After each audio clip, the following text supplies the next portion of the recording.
Mga master, okay lang bang? Huwag niyong skip ang mga ads sa aking mga video kung okay lang mga master. Salamat sa solid na suporta po. Yon, what's up mga masters? Nandito na naman tayo sa panibagong araw, panibagong kabanata na naman ang pagsasama-samahan natin ngayon guys.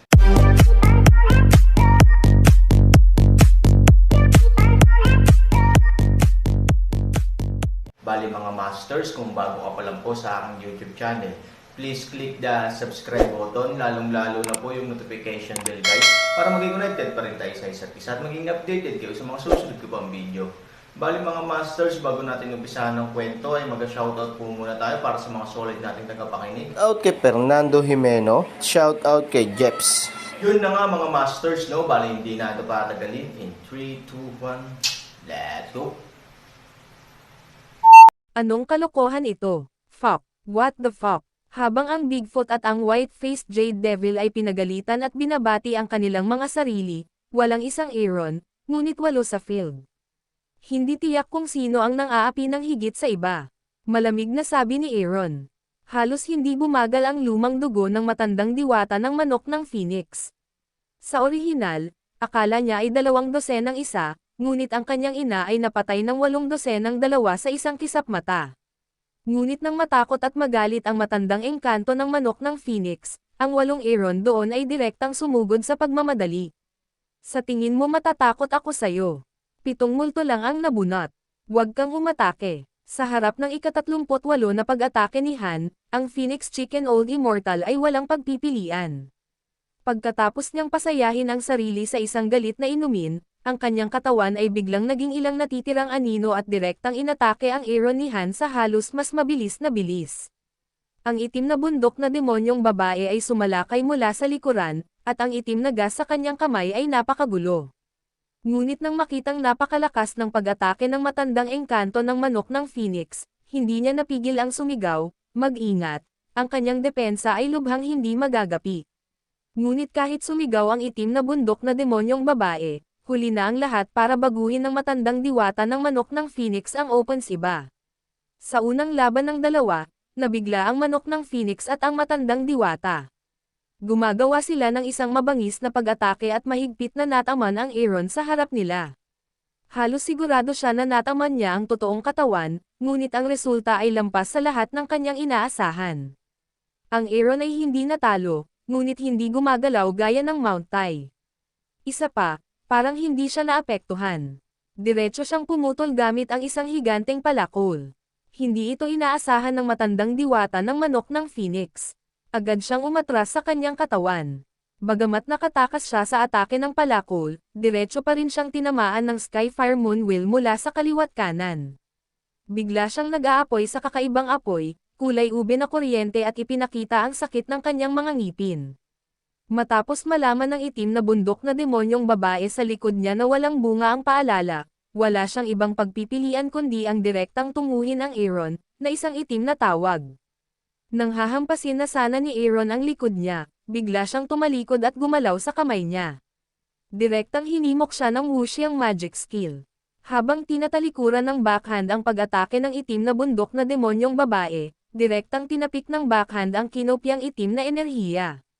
Bagamat mabilis na umiwas ang itim na babaeng demonyo sa bundok, natakot siya sa kakaibang pag-atake ni Aaron, at tumingin kay Aaron na may gulat na mukha. Gayunpaman, hindi huminto ang Aaron.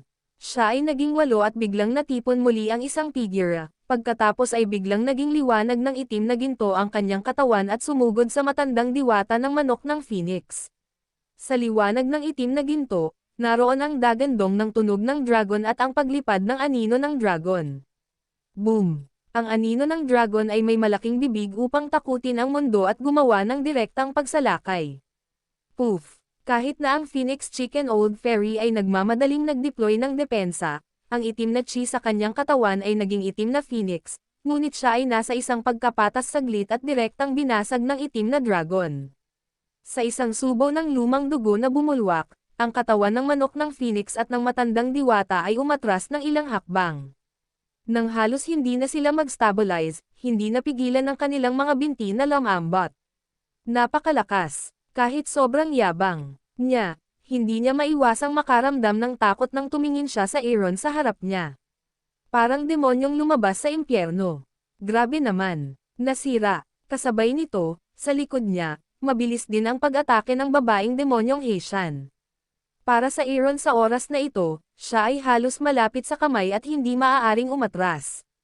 Ang lahat ay naghihintay para sa Aaron kung paano ito haharapin, maging ang tatlong eksperto o child ruyo. Sa teorya, imposible para sa kanya na magkaroon ng iba pang mga paraan upang malutas ang pag-atake. Dadalhin ba niya ito tulad ng ginawa niya sa martial arts competition ngayon? Bulong ni Master Yu, may kakayahan siyang gawin ito.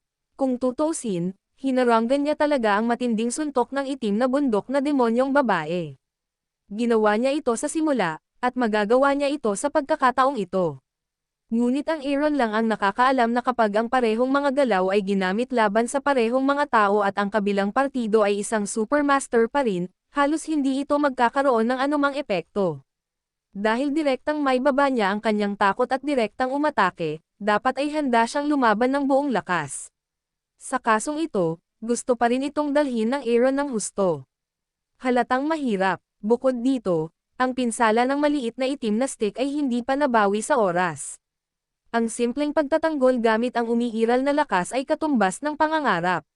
Bukod dito, kahit na madala ito ng Aaron, wala siyang planong ito, dahil malinaw naman, nasa Aaron ang kanyang abacus.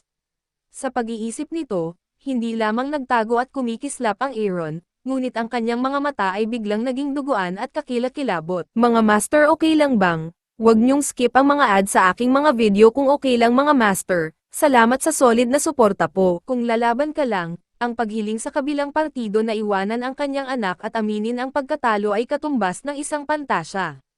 Gaya ng nabanggit kanina, kung gusto nilang aminin ang pagkatalo, kailangan nilang matakot. Ngayon, ang pagharap sa pag-atake ng dalawang tao ay talagang ang tanging paraan upang magdulot ng pinakamalaking pagkabigla sa kanilang mga puso. Sa makatuwid, ang pinili ni Aaron ay ang depensa ang pangalawa, at ang depensa sa pag-atake ang gusto niyang gawin. Siyempre, may malaking panganib sa prosesong ito, ngunit kung gusto mong manalo ng higit pa sa mas kaunti, hindi ito naging swerte lamang mula noong sinaunang panahon. Ang tiyempo, geograpiya at pagkakaisa ay kailangang-kailangan. Ang mga tao at, natural, ay magkasalungat sa isa't isa. Kung tama ang lugar, natural na sa oras na ito, natagpuan ko si Zia Wei at nakuha ko ang dugo ng Phoenix para makumplito ang pagsupil sa selyo ng lupa. Tulad ng para sa oras ng araw. Ngayon, bigla, nang makita ng lahat na ang itim na bundok na demonyong babae ay ilang sentimetro lamang ang layo mula sa Aaron, ang solidong katawan ni Aaron ay biglang nagsimulang maglaho sa ilalim ng malakas na opensiba ng itim na bundok na demonyong babae. Magic. Hindi. Ito ay isang labi. Ang multo ay ilusyon. Ang natitira ay maaari lamang magmukhang totoo ngunit mas ilusyon, ngunit ang Aaron sa harap namin ay kabilang sa huli. Ang bilis naman. Shit. Kahit ang Phoenix Chicken Old Fairy, na kilala bilang Ghost Foot, ay tiyak na hindi kasing galing niya. Ito ba ang kayang gawin ng mga tao? Natigilan ang dalawang amo at sumama sa baboy na tatlo at batang si Ruyo na nakahandusay sa lupa. Sayang at hindi nakita ng dalawang tao ang kilos ni Aaron sa martial arts recruitment meeting, o hindi sila nasiyahan sa kanilang anak at sa kanilang mga sarili na direktang umamin ng pagkatalo. Ngayon, ang kanyang Panginoon at alipin ay parehong masunurin. Sa bilis na ito, kahit na sinubukan nila ang kanilang makakaya, hindi nila mapigilan. Brush. Halos kasabay nito, ang tunay na katawan ni Aaron ay lumitaw na sa paligid ng itim na bundok na demonyong babae. Habang nakayuko upang maiwasan ang limitasyon, ang kanyang mga daliri ay nakagat sa kanyang bibig. Isang patak ng dugo ang umagos palabas, at maaaring direktang balutin ito ng Aaron, at binaril ito sa itim na babaeng demonyong bundok. Ang patak ng dugo ay masyadong maliit at mabilis. Bilang karagdagan, ang limitasyon ng operasyon ng Aaron ay halos hindi hihigit sa 1 punto, maraming 1 sentimetro. Ang distansya sa pagitan nila ay masasabing maikli at maikli. Kahit na natagpuan ng itim na bundok na demonyong babae na tinawag siya ni Aaron, nagmamadali siyang nagtanim ng bahagi ng kanyang lakas upang protektahan siya. Gayunpaman, habang sinuntok niya ang walang laman, nang gusto niyang gumalaw muli, ang buong tao ay tinamaan ng kakaibang maliit na bahagi ng Aaron sa tuhod, ngunit biglang patuloy na tumatawag at direktang kalahating lumuhad. Demonyong babae. Nang makitang walang laman ang babaeng demonyo, lumuhad siya sa tabi niya. Nagmamadaling sumigaw ang manok at ang matandang diwata. Gayunpaman, sa oras na ito, ang babaeng demonyo ay walang balak na pansinin siya. Tinakpan niya ang kanyang kasukasuan ng tuhod gamit ang kanyang kamay, at ang kanyang mukha ay nagpakita ng isang masakit na kulay. Naramdaman niya na ang kanyang tuhod na antay-Buddha ay nabutas, na masakit sa utak ng buto. Nang tumingin ako sa pagitan ng mababait kong mata, nakita kong dahan-daang umagos ang itim na likido mula sa pagitan ng mga daliri ko. Sa sandaling kinuha ko ito, ang buong tao ay natakot na namutla. Hindi ko alam kung kailan ba talaga siya nagkaroon ng malalim na dagwang mata sa kanyang tuhod at sabay-sabay pa rin itong lumalalim. Kung hindi siya nagmamadaling lumaban na may swerte sa kanyang katawan, natatakot ako na baka mabutas siya kaagad. Naglalaro pa rin. Bahagyang napaatras si Aaron, malumanay na ngumiti at tumingin sa apat na master na nakaupo sa lupa. Ang white-faced Jade Devil ay nasa malayo, at ang Bigfoot worshipper ay nasa tabi ng isa pang pader. Ang matandang diwata ng manok ng Phoenix at ang babaeng demonyong itim na bundok na lumalaban ay kalahating lumuhad, ang isa ay nakahiga doon, at ang kuko ng kalahating putol na kamay. Ngunit sa anumang kaso, ang kanilang mga ekspresyon ay halos magkasabay, nabigla, o nabigla. Kung sasabihin mong may iba pang emosyon, takot ako. Dapat ay hinamak nila ang mga salita ni Aaron noon, ngunit ngayon ay lalo silang nakakaramdam ng kakilakilabot, tulad ng isang Diyos ng kamatayan na nakangiti sa kanila at hinahamak sila. Maraming tao sa eksena, ngunit sa sandaling ito, nakakagulat na tahimik. Walang nang ahas na magsalita, kahit isang salita. Nang walang makitang tugon, naglakad si Aaron papunta sa bakal na kahon sa kama. Sa pagkakataong ito, biglang nagsalita ang itim na bundok na demonyong babae, kahit natalunin mo kami, ano ang magagawa mo? Ang kahon na bakal ay napakatigas at gawa sa mga espesyal na materyales. Kung nais mong buksan ito, ito ay panaginip lamang ng tanga. Talaga, huminto si Aaron at ngumiti.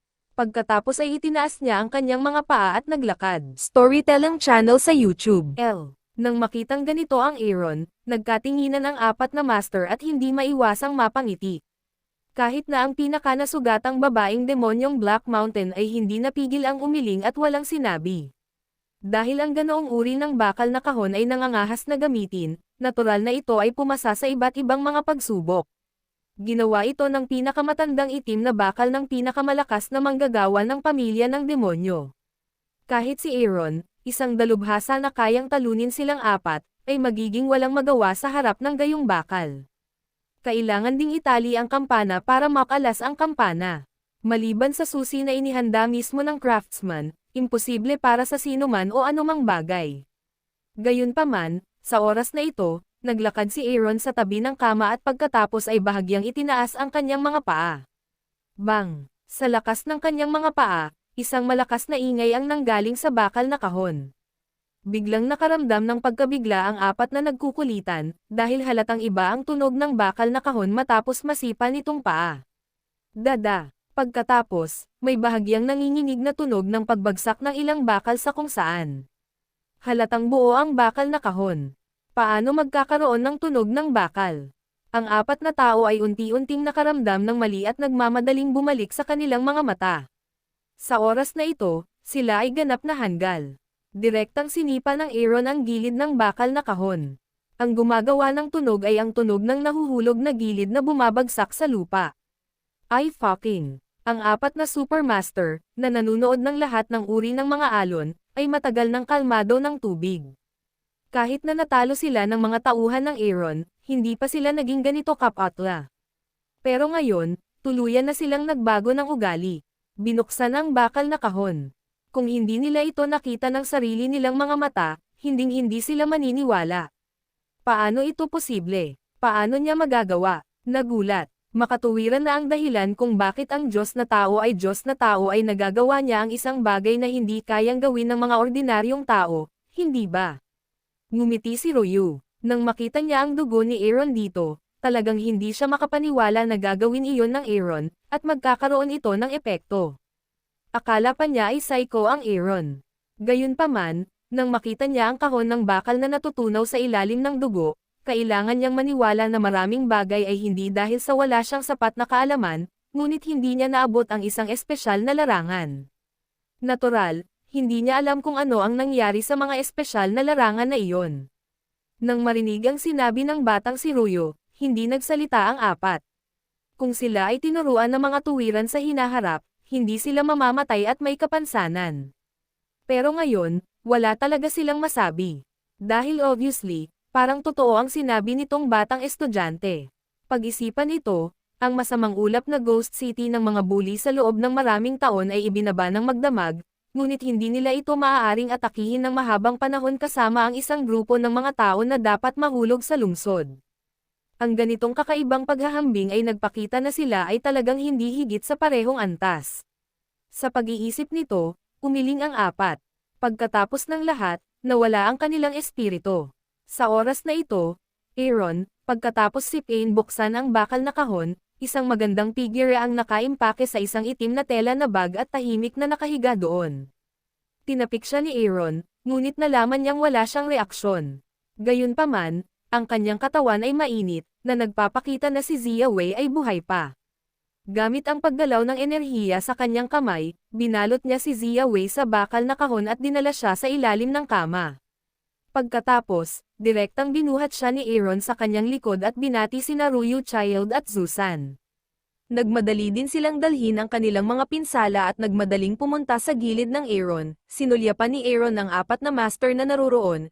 Aalis na ako, may opinyon ka ba? Ang mga salita ay nahulog, at ang bahay ay tahimik. Very good, tumango si Aaron, tumango siya kina Susan at Ruyu, at hiniling na mauna sila, sa likod ng kanyang bulwagan. Nag-aalala sila sa kaligtasan ng Aaron, ngunit nang makitang si Around ang nagpasya, nauna pa rin silang naglakad patungo sa maliit na pinto, sumunod ang Aaron. Kahit na hindi lumilingon, tila hindi siya nag-aalala at natatakot na ang apat na tao ay gumawa ng palihim na pag-atake mula sa likuran, ang apat na tao ay hindi nang ahas na lumipat, tulad ng inaasahan ng Aaron.